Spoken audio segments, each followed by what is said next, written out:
you look on the slide there, the opener, you'll see like an X and a positive sign. And the thing I want us to talk about this morning is built around the idea of that there are certain ways God does things. And one thing we want to talk about is that as we add to what God's doing, God multiplies it in an amazing way. And as I start this morning, when I was a kid, there was a show that ran for about 20 years. And it was a great show because what happened on the show, there were 4 Hollywood movie superstars, and they had an object in their hand, and each of them told what they thought it was. And over to the left, there were some people who were betting money on, the accuracy of each person. Each person told a different story. There were 3 liars, and there was 1 truth teller on the Hollywood panel. And the people bidding on it had to figure out which Hollywood superstar was telling the truth and which one was actually, which one was telling the truth, which of the other 3 were telling the lie. And it was interesting because they would have items that you've never seen before, and they would say, this is what this is. The next guy said, oh, no, this is what it is. This is what it is. And the thing we're going to talk about today, the object we're going to talk about today, is something that for all of us in the room, we have been lied to many, many, many different ways. This thing that we call money has been portrayed in movies and in stories and in books we've read. It's been portrayed in advertisements. It's been portrayed in just about every facet of life in many, many deceptive and lying ways. Exaggerations about it as well. And so for a moment this morning, I've highlighted one element where there's a certain amount of culture that has really poured a lot of money into talking about money. It's actually the music culture. And so behind me, you're going to see a list of musicians and groups that have actually had a song that involved money. So if you've ever listened to any of these artists, here you go. We just stand up. Pink Floyd, Kanye West, Puff Daddy, the OJs, the Beatles, Donna Summer, Cyndi Lauper, Lil Wayne, Steve Miller Band, Prince, Dire Straits, Alan Jackson, AC/DC, Hall & Oates. Now take a moment and look around the room. See, we have all been indoctrinated by all these musicians on what money is. You might refer to money as Benjamins. We know who you've listened to. You might be talking about money for nothing and chicks for free. We know you've been listening to. You might be say money, money, money, money. And again, we know who you've been listening to. And here's what I want you to see this morning, that God's Son, Jesus, brilliantly brings to our mind a battle that we all face. Look real carefully at Matthew chapter 6. Look at verse 19. And here's what Jesus says. Don't store up for yourself treasures on earth where moth and vermin destroy and thieves break in and steal. And as you're thinking about it for a minute, Jesus in his brilliance addresses this topic. The song by Pink Floyd called Money. Here's something that Roger Waters penned that, something we might think about. Here's how he describes it. Money, you get a good job with more pay and you're okay. And for some of you, that's how you define it. The next lyric, grab that cash with both hands and make a stash. And again, for some of you, you're thinking, man, amen, Roger, I'm right with you. And Jesus counters with something that's so countercultural, it just really begins to blow our mind. Now, you might be watching this online, you might be in person thinking, if I knew that this was the topic going to be today, I wouldn't be here. But the truth is that Jesus spent 15% of all of his teaching talking about the topic we're going to talk about today. In fact, he actually talked more about it than he did hell and heaven together. So obviously he knew it was something that is an issue that, we have to deal with. And so my thoughts are, if musical artists deal with it, if Hollywood portrays it, if Madison Avenue advertises it, if it's everywhere around us and we think about it 24/7, 365, we might want to talk about it because we might have a slant that Pink Floyd, AC/DC, Kanye West, or the Beatles might have given us. So this morning, I want you to again look at Matthew 6, verses 19 and 20. And if you're a note taker, here's what I want you to write down somewhere. This is our timeless battle. This is our timeless battle. This is a battle that goes on all the time. Here's the battle. Jesus says, don't store up for yourself treasures on earth where moth and vermin destroy, but where thieves break and steal. But store up for yourself treasures in heaven where moth and vermin do not destroy and thieves do not break in and steal. And so as you're thinking about it for a minute, it is truly our timeless battle. And I love the way that Jesus, in a raw and real way, articulates that to you and to me. And he says, you know, I get it. I fully understand the battle we have where we like to spend money on ourselves. All of us in the room this afternoon, after this is over, is probably thinking, I'm going to go eat lunch and I want to order whatever I want to on the menu. And I might go shopping this afternoon and I want to buy whatever I want to buy. I like the power of being a consumer. And Jesus says, I totally, I get it. I understand where you're coming from. So Jesus responds not with a suggestion, not with a recommendation. He responds with a command. Why? Well, because of this. Maybe you do know this or not, but according to recent statistics, the average church donor in America contributed $884 in the year 2022. North American Christians are now giving only 2.5% of our income. And then around 5% of churchgoers do what we call tithe today, down from 12% back in the year 2000. And one thing I learned parenting a long time ago is that if there's an inherent danger of something that our kids are facing, that I understood that it requires not a suggestion, not a recommendation, but a command. When I saw, or my wife saw, our kids in danger, we knew it required a command.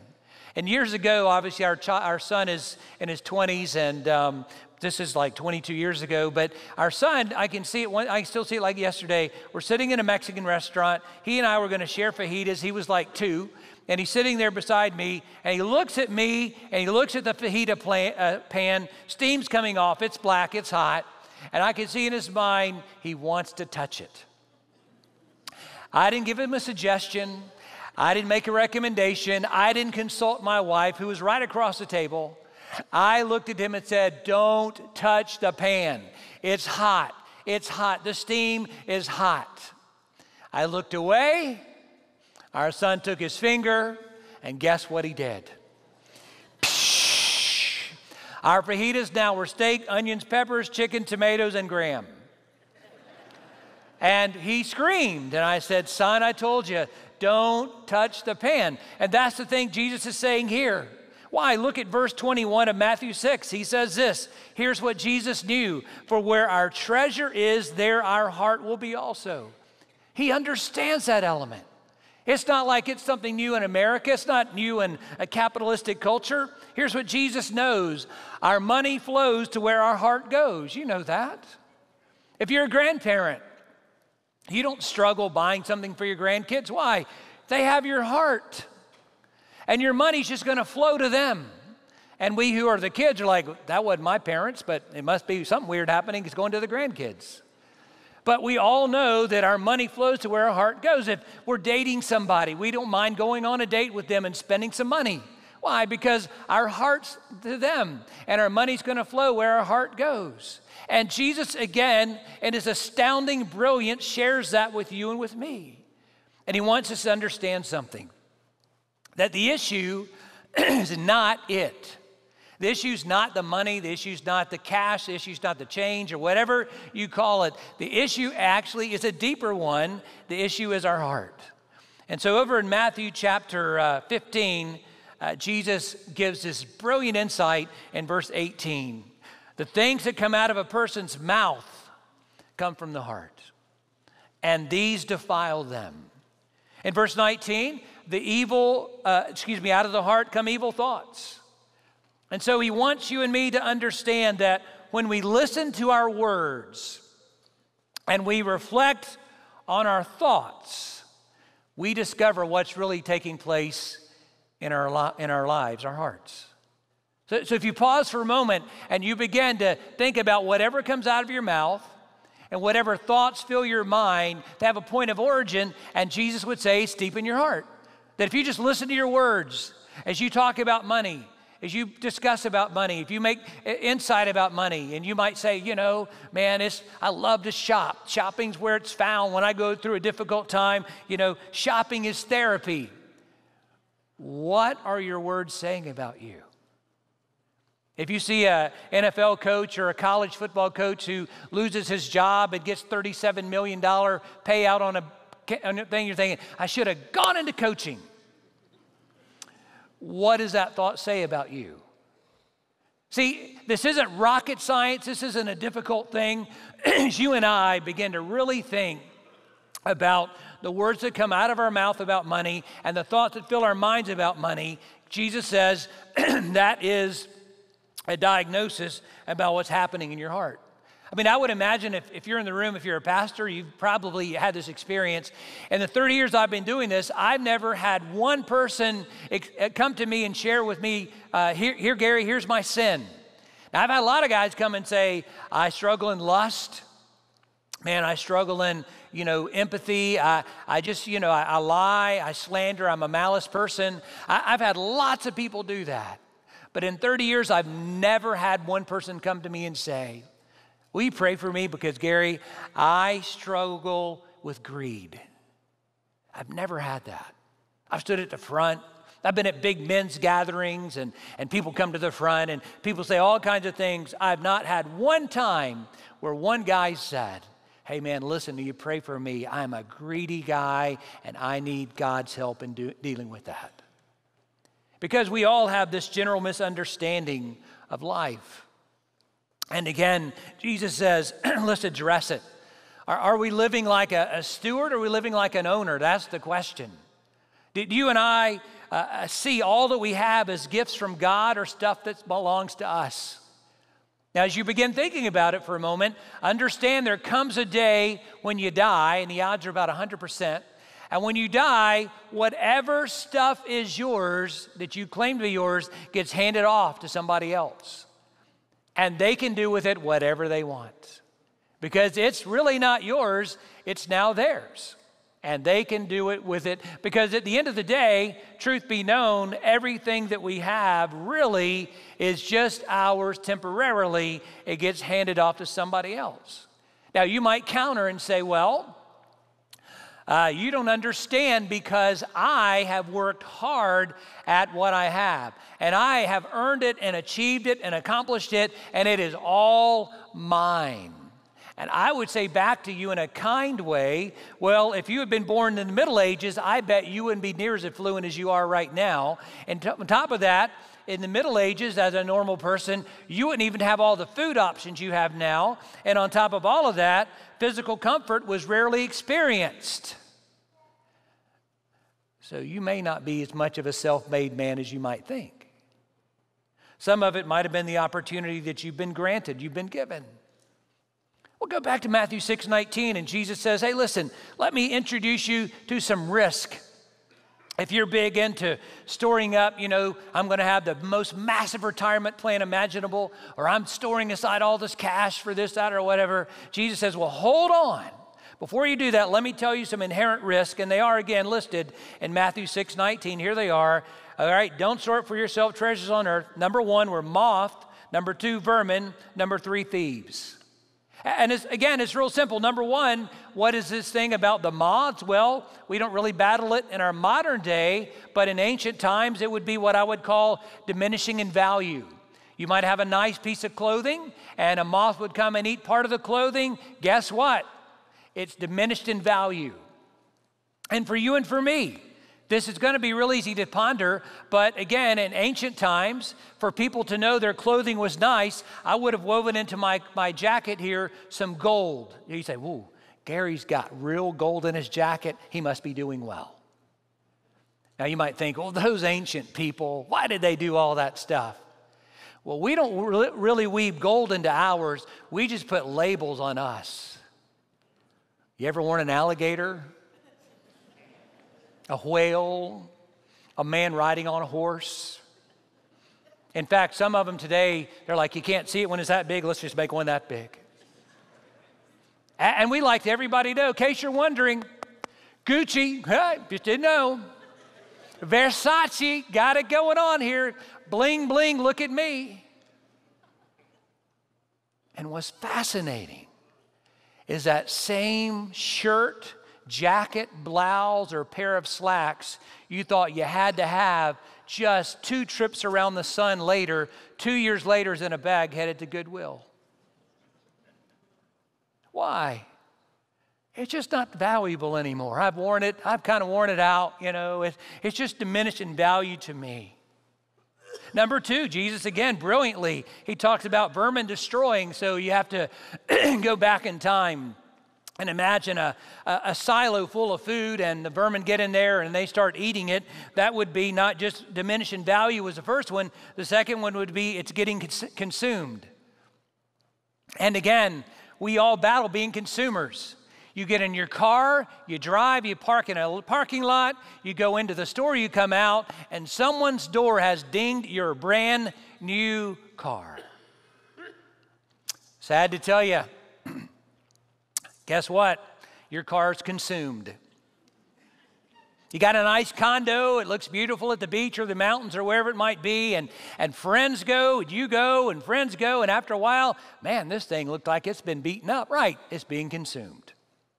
You got a brand new basketball, thing is perfect, it's sticky, you can shoot with it, it's great. Your brother takes it out and plays with it on the concrete, comes back in, it's like a cue ball on a pool table. It ain't got much grip left. Why?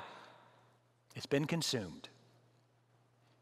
And Jesus says, be cautious, be careful, because whatever the things are you pick, those things get consumed. You might have a pool, you got a nice pool in it, you swim a couple years, and one day you realize, we got to replace the liner. Right, it got consumed.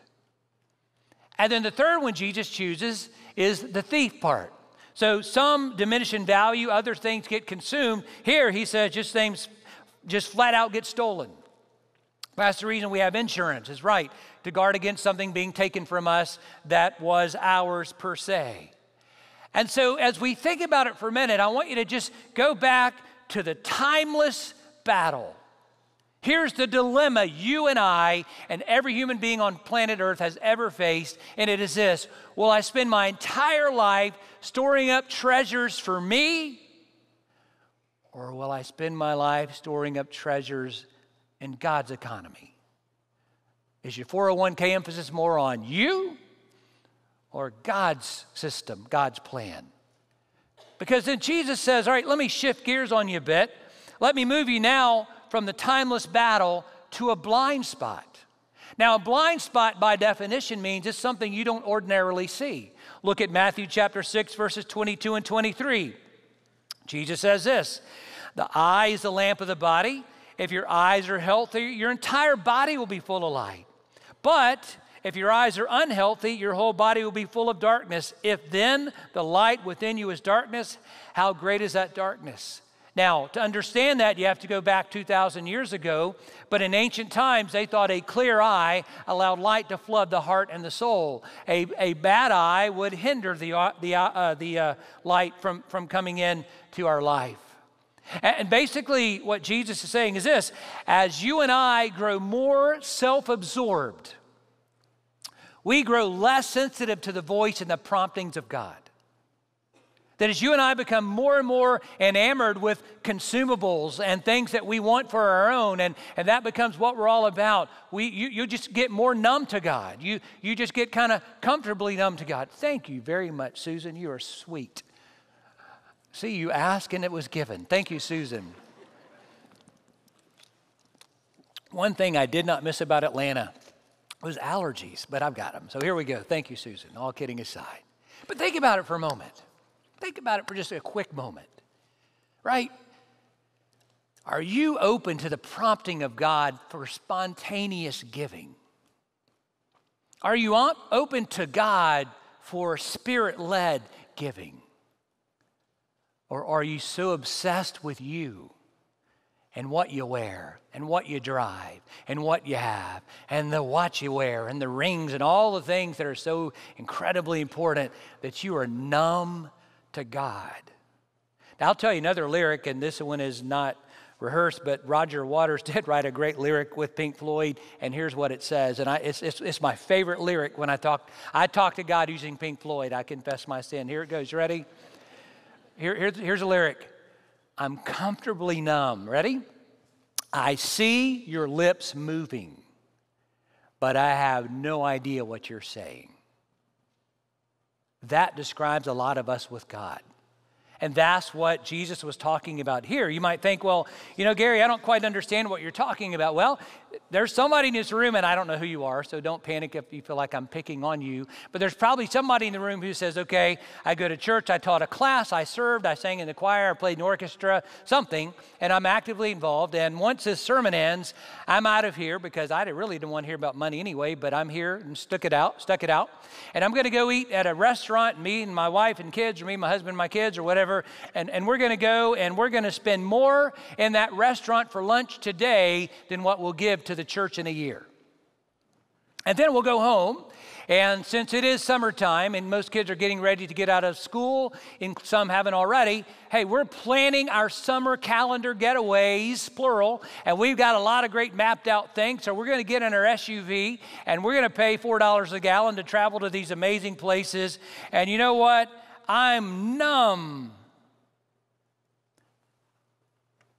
to the thought of giving anything that might jeopardize my summer and my lifestyle.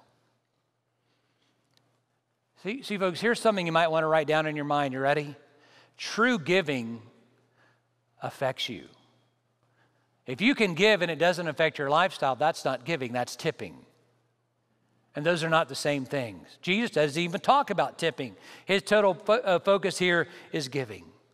And the problem, if we can pull down, the blinds here for a minute, the truth of the issue is something that Paul talks about to Timothy. Listen to his brilliance. In 1 Timothy chapter 6, verses 9 and 10, Paul writes, "Those who want to get rich fall into temptation and a trap, and to many foolish and harmful desires that plunge them into ruin and destruction. For the love of money is a root of all kinds of evil." Notice not money, the love of money. Some people eager for money have actually wandered from the faith and pierced themselves with many, many griefs. See, you could actually bring needless hurt and pain into your life by idolizing the mighty dollar. And what's fascinating, research, not Christian research, but research itself has shown that when you and I spend money, we have this insatiable desire resulting desire of satisfaction. They liken it to fast food. Now, if you're an owner of one of these chains, I'm not making fun of you, but if you go to McDonald's or Burger King or whatever your preference is, and you get, a burger, fries, and a drink, and you're sitting there eating it, you feel, man, it tastes great. But you're starving to death. And the other part buying does psychologically, again to recent studies, it gives us a sense of control. So when I'm going through a tough time and I'm grieving a real loss, if I buy something, I feel like my life's no longer out of control, I'm in control. The problem with this is one simple truth. You're like an addict. In the midst of your pain, you're turning to spending, you're turning to escapism, you're turning to leisure and pleasure, and God says, hey, why don't you turn to me? You see, you know that you've made it a God when it's your go-to when life hurts. And then truly, truly know that what you're dealing with, no doubt, is God. And so as you think about it for a moment, what we're arguing to say this, that the battle is a tough one, and the blind spot is something you may not even see, but at the end of the day, here's the problem. You're becoming more of a consumer than a disciple. And we weren't called to become consumers. We're called to be disciples of Christ. And if you're all bent out of the mentality of consuming, you don't even hear God in that arena of giving. Oh, I worship God. No, you don't. You're just paying him lip service. He wants your life, not your lips. Now think about it for a minute. Do you see how easily we can buy into this garbage? I mean, if you're driving a car thinking, this is my identity. If you live in a house, this is who I am. Really? Is life that superficial that we actually think that way?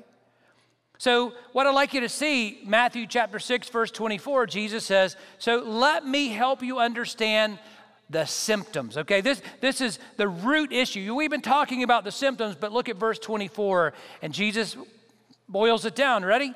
No one can serve two masters. Either you will hate the one or love the other, be devoted to one or despise the other. You can't serve both God and money. Now again, we have this false sense of superiority we think of the past. If you've ever been to Rome or Greece, it's a fascinating place to go because the ancients did something incredible. They took ordinary desires and elevated them to be God. If you studied ancient times, you might have had this in high school or middle school, and you remember there were gods of like wine. You know, there's a god of love, a god of sex, a god of marriage, a god of music, a god of fishing, a god of hunting, a god of sleeping, a god of food. And what they did is took ordinary things and elevated those ordinary things to a level of worship where you actually worship Aphrodite or worship, you know, if you're into the wine world, Bacchus was your guy, and elevated these ordinary things to a level like that. Again, look at verse 24. Look at the words Jesus uses. Okay, you can't serve two masters. You hate one, love the other, devoted, despise the other. So if you were to stop there, you would think Jesus is talking about people. There's some kind of people here. And then he says, yeah, the issue is God and money. Do you see that? The problem is this, folks. Here's the root issue for all of us, is that we make gods out of our desires, ordinary things, and we grow to love and be devoted and ultimately serve these things. Now think for a minute and you know, let's compare. How much time did you spend last week in prayer? How much time did you spend on your yard? How much money did you spend last year on vacation and travel? How much money did you give to God? How much money did you spend on your wardrobe versus how much money did you spend investing in other people who don't know Christ with the intent of them knowing him? Do you see how easy and subtly evil this all is? And we as a church in America, North America, Canada, France, England, Germany, Korea, Asia, every church on planet Earth battles this and has since the beginning of time. And as you pursue a little further, think about it for a minute. Okay? Do you ever praise your car? Man, I got the greatest car. It's amazing. You ever just kind of, is your house your identity? People come walk in your house and say, yeah, this is me. Do you ever worship your stuff? You got like a Rolex watch, and you got 7 bolts and 3 combinations just to get access to it? Do you see how insane it can become? And then what's even funnier is this, you ready? We spend money on these things more than we invest in what God's trying to do. And God would respond and say, right again, because your money flows to where your heart goes. And here's the thing, none of these things give us satisfaction. Might be for a day, might be for a week, might be for a year, but definitely not a lifetime and certainly not forever. So now go back to Matthew chapter 6, look at verse 20, and we do need to pursue this a bit, okay? But, all right, we've kind of hit around it, let's answer it, but store up for yourself treasures in heaven. What in the world is Jesus talking about that? What's he talking about? Well, it's a life where God's agenda and God's perspective, those things actually they become ours. That's what we're all about.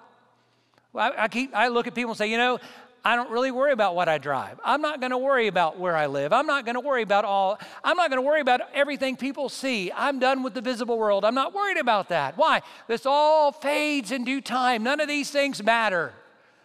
Many, many years ago, and I won't say who in case someone was to ever figure this out, but my dad had a friend whose wife died. And he went to the cemetery, and this was kind of out of the ordinary. And over to the left, my dad saw this giant truck. It was a concrete truck. And my dad asked the grieving widow, what is that? He goes, we're burying her in all of her jewelry. And the grand total is like a giant millions and millions of dollars. And when the casket goes down, we're pouring concrete on top so no one can ever break in and take them. That's wild. That's an amazing thing to ponder. Okay? So as we're kind of unpacking this, fortunately, in the New Testament, Paul gives an explanation of this. Look at 1 Timothy chapter 6, verse 19. Here's what he writes. Okay? "In this way, they will lay up for themselves treasure as a firm foundation for the coming age, so they may take hold of life that is truly life, not some kind of facade." Now, go back up to verse 17 and verse 18, and we find the answer. What does it mean to store up for yourself treasures in heaven? Verse 17, "Command those who are rich in this present world not to be arrogant, not to put their hope in wealth, which is so uncertain, but to put their hope in God, who richly provides with everything for our enjoyment. Command them to do good, to be rich in good deeds, and to be generous, and be willing to share." What's it talking about? It's this simple truth. You ready? Through generosity and relationships, we help people put their hope in God. That we're not really worried about investing in, going to enjoy the rest of my life. No, I'm going to invest in such a way that people's eternity will be affected by what I do. It's not just me having a good time, it's them having an amazing eternity. That I'm a steward of everything that I have, that it's my stuff, my money, my time, and even me. That I leverage everything I have, not just so I can have some great exclamation point on my life. And I understand this is the antithesis of everything we've been taught. That we would leverage everything we have, that more people would put their hope in God, and more people's eternity would be affected by our investment in them and them being impacted by that. That's the reason every week, folks, I walk up here and I don't say you need to tithe, you need to give, because I like you to know something, that when you give through this local church, we're impacting lives. Okay? It's a life thing. This is not just kind of an obligation thing. It is an obligation thing because God takes what you and I add and He multiplies it and impacts people in Cuba. He takes what we add and He multiplies it and uses it to impact people in Turkey. He gives what we add and multiplies it to impact people in Jonesboro or Clayton County or South Atlanta or Georgia or the U.S. or North America or wherever it might be. But He does ask of you and me to add so He can multiply. In closing, let me ask you, do you believe in a miracle? You ever believe in one? I'd like to tell you one. It's one of a short tax collector. His name was what? Zacchaeus. He got into a tree to see Jesus. And Jesus walked up to him, and the crowd was astounded. He said, "Zacchaeus, I'd like to go to your house today and spend the day with you." And everyone was like, "What in the world's this guy Jesus doing?" And we come to verse 9. And everybody's listening. In ancient times, there were no glass windows. There weren't doors. People were standing around just intrigued by Jesus. And in Luke 19, verse 9, Jesus says this, "Today, salvation has come to this house." And everybody's thinking, to a tax collector? You're telling us that this scum of the earth, theft guy who steals all of our money and raises our taxes, this piece of work belongs to God? Come on. Verse 8. Zacchaeus stands up and says, "Look, Lord, here and now, I give half of my possessions to the poor. And if I've cheated anybody out of anything, hey, I'm not going to pay back what they cheated. I'm not going to pay back twice or 3 times. I'll pay back 4 times the amount that I've cheated." What happened to this guy, Zacchaeus? When salvation came to Zacchaeus, what did he do? He quit storing up for himself treasures on earth. And he shifted immediately to storing up for himself treasures in heaven. saying, for the rest of my life, I'm going to leverage every resource I have that other people might find the God that I found today. His life was changed. His perspective was different. And from that point on, he became somebody that was different. The true mark of a person who has a relationship with God regarding things may not be what you think it is. It is not, oh, look at the nice car they drive. Look at the beautiful house in which they live. Look at the clothes they have. Look at the school they attend. Look at all the other things that are going on. No. The idea is this, that I will leverage everything I have through generosity and relationships, and I want people to help find hope in God. Now, you may disagree with this, but I think that's a great point. I'm just going to tell that to you. And folks, I'll be honest with you. I know some of you are thinking, will he shut up so I can get out of here? I don't want to hear any more about money. I get it. I've sat on your side of the fence. I understand. But can we be honest for a minute? Can we be real honest for a minute? I'm not going to ask you to raise your hand, come to the front, fill out a card or anything like that. But honestly, when was the last time you took some of your money and invested it in another human being who doesn't know Christ with the sole intent of a round of golf, dinner out, breakfast, coffee, with the sole intent that the person you're spending time with would know Christ?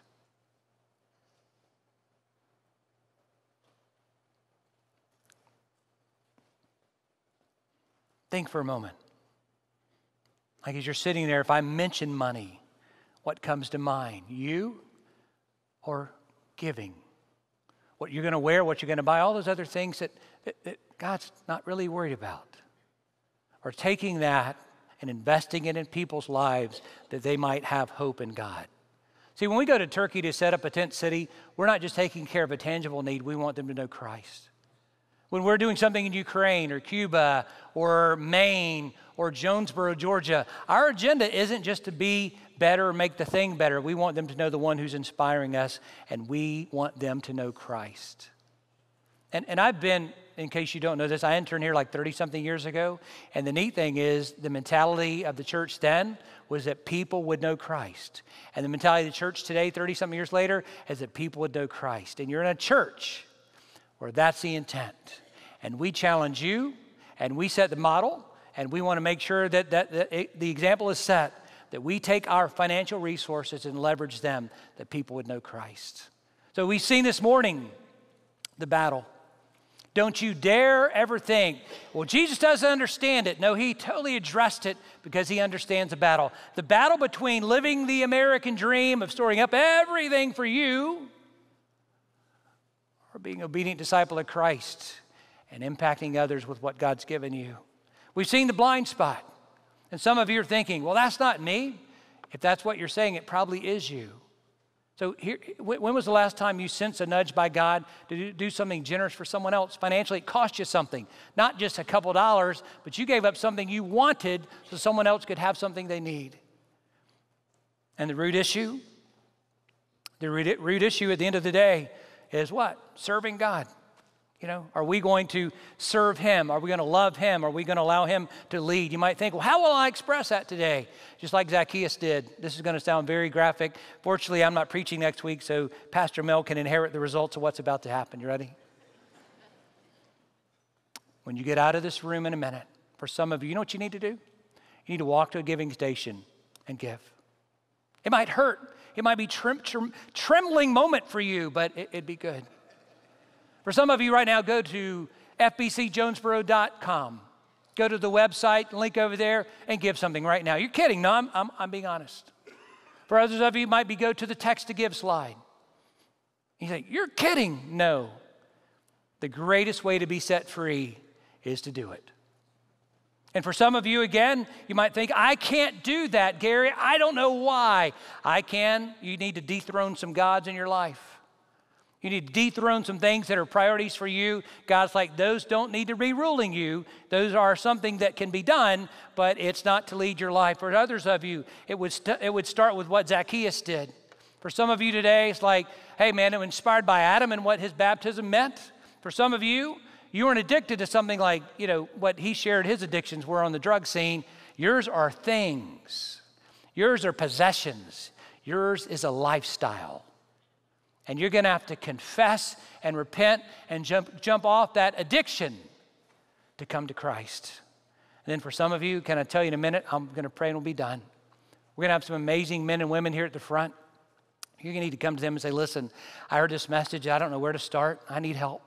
Could you just pray with me right here? And they'll pray with you. If you need to talk to someone, we'll be out back when we're done in a minute. There'll be some here at the front at the end. But the thing I want you to see this morning, guys, is this. Folks, this is a real issue. And it's something that Jesus talked about often. It's something that our culture pounds us. Your perspective on all kind of things is cultural, not biblical. And today, I'm inviting you to step out and to be free. Father, I thank you for your love. I thank you for your Son. I thank you for your Spirit and your word, and I thank you, God, that 2,000 years ago in a corrupted Roman Empire, your Son addressed a lot of things. One of those was money, one was spending, one was indulging. And Lord, we've crafted for all of us in this room a lifestyle, a system that has literally deified that perspective of life.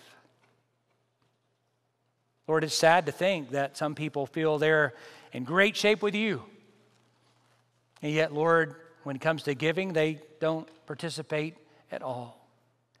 And God, we as kids raised in church remember a statement made in your Bible, John 3:16, that you loved the world so much, you gave your one and only Son.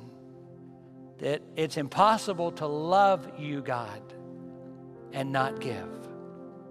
Because as we saw earlier, that our money flows where our heart goes. And all kidding aside, Father, I pray something in the message today is spoken to all who are here, those online as well. And for some, it's time to give, practice generosity. For some, it's time to dethrone some of the gods in their life and enthrone you, Heavenly Father. And for some, they've never even thought that they've never in their life, or it's been a long time, since they sensed a nudge from you to do a spontaneous giving, generosity. It's not that you haven't been saying it, they haven't been hearing it. And today, with confession and repentance and cleansing, as Andy prayed earlier, they can resensitize their hearts, their souls, their minds and spirit to you. And when you prompt them, they can spontaneously, generously give. So Father, during this invitation, I pray people respond as you prompt them to. And Lord, they won't walk out of this room till they get it resolved. We bless you. We praise you in your Son's holy name.